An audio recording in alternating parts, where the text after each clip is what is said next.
Shri Sitaram Yechury ji. Thank you, sir. Thank you very much. आज ये चर्चा हो रही है पदवी महोदय कि इसका इमीडिएट प्रोवोकेशन तो था जो बहन जी के ऊपर इतने अजीब किस्म की, इसको किस तरीके से बोलूँ मुझे समझ में भी नहीं आ रहा है, इस तरीके की लफाजी जो इस्तेमाल की गई उसकी खंडन तो हम सभी मतलब औपचारिक तौर पर कर ही रहे हैं, लेकिन उसके पीछे एक मानसिकता है जिसको समझने की ज़रूरत है।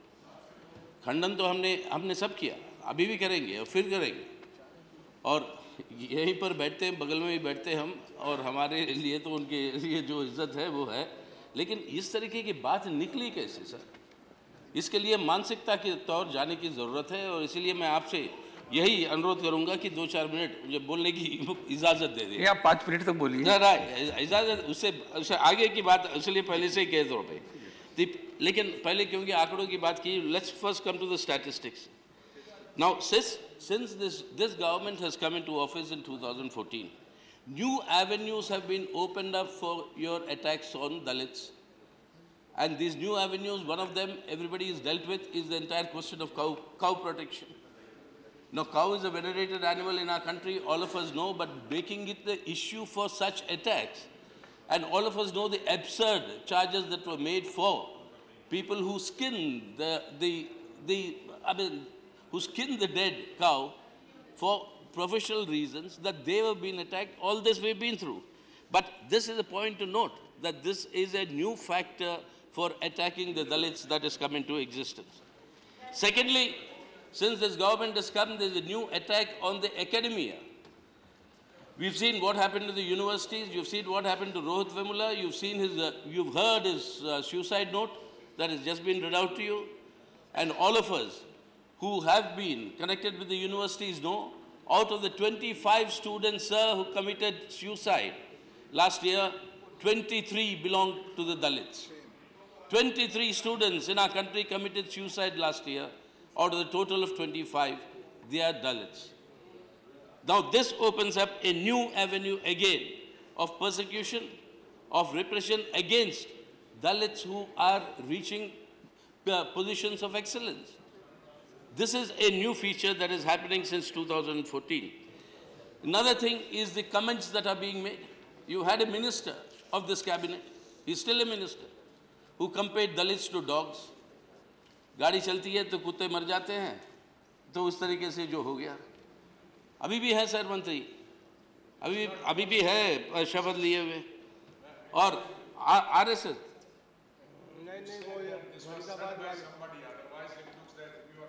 I'm sorry? You must say somebody has said it. Of course, I'm saying a minister said it. It's not me. I'm saying that the mindset that is being created, and you have, that's why I said a minister for external affairs. I think external affairs, no? MOS. MOS, external, not defense. But he said the ex-chief of the. You made your point. Yeah, okay, sir. I'm not naming. That's why I'm not naming.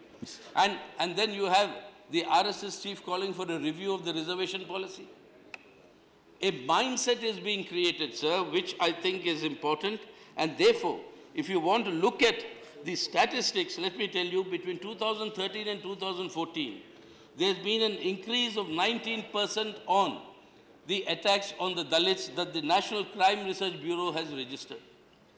2014-2015 figures have not yet come. 2014 is 47,064.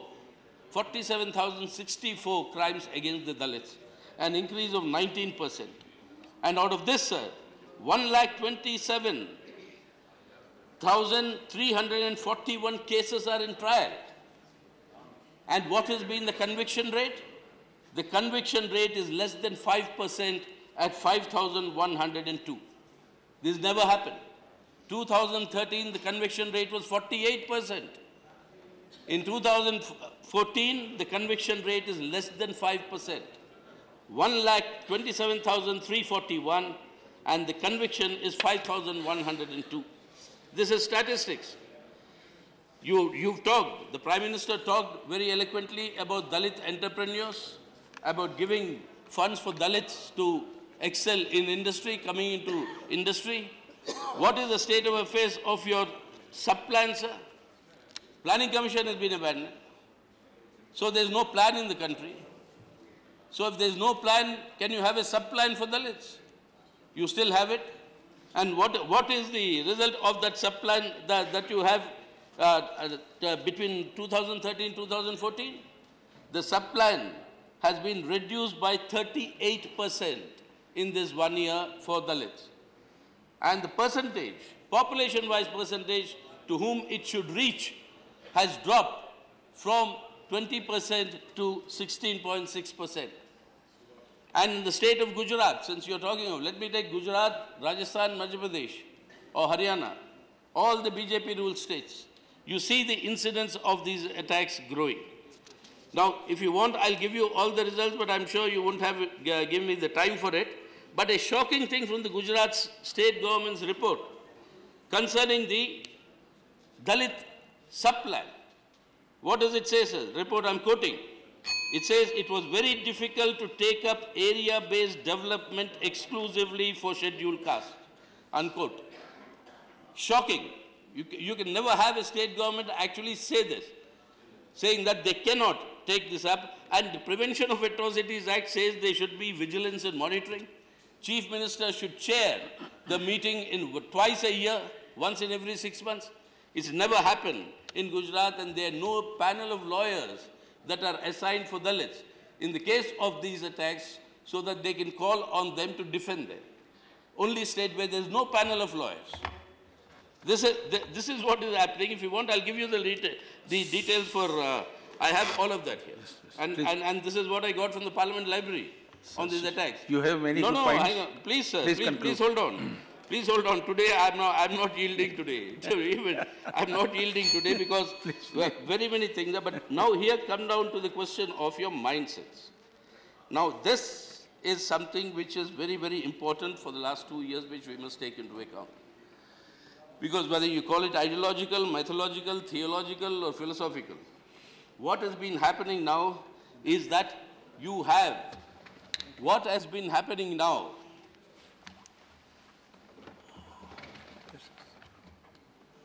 I was waiting for you to settle down, Deputy Chairman, sir.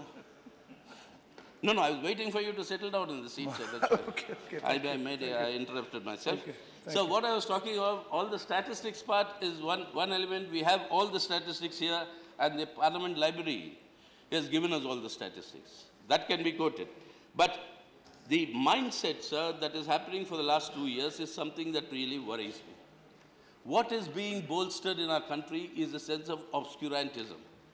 You're going back into a sense of obscurantism where you're reaffirming, once again, that the status that you have in society today is because of the sins of your past birth. Unless you go through that today, you cannot correct yourself and be reborn in a better caste for the next year.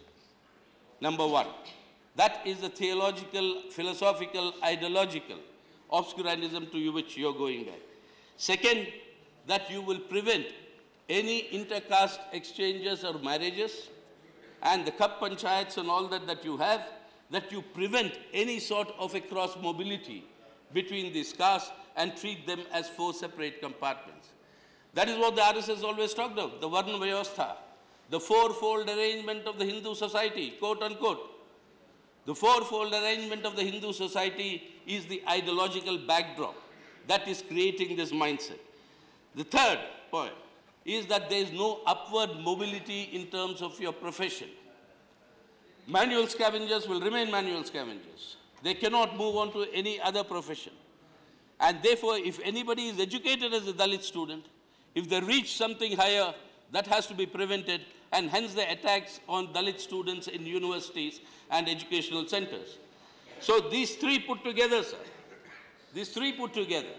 you have a theological, philosophical mindset of a question of birth, rebirth, that is depending on the sins of the past. And therefore, to atone the sins in the present, you will have to go through that status of being the Shudra. And therefore, second, you will say that the fourfold order, arrangement of the Hindu society, you cannot move from one to the other. You cannot gain any knowledge whereby you will see, proceed, go back to mythology. Go back to mythology and go back to all the stories in mythology where Ekalavya's thumb will be cut, You will have Shambhuk, who will be, because he is a Dalit, he will be cursed. And go back to that mythological training. This is the mindset. This is the ideological backdrop that is encouraging these attacks on the Dalits today. And this is what that needs to be confronted and fought. And this, if we do not, then your Kap Panchayats will grow. Your upward mobility in terms of profession will not be allowed. Your intercaste marriages will be, already there's a big, ban against it, or let's say a movement against it, that will worsen. And you'll have all these campaigns like Love Jihad and all these things growing up. And this is what is creating this mindset where these statistics that I quoted earlier can be confirmed as to why this is happening. So, sir, what is required to be done?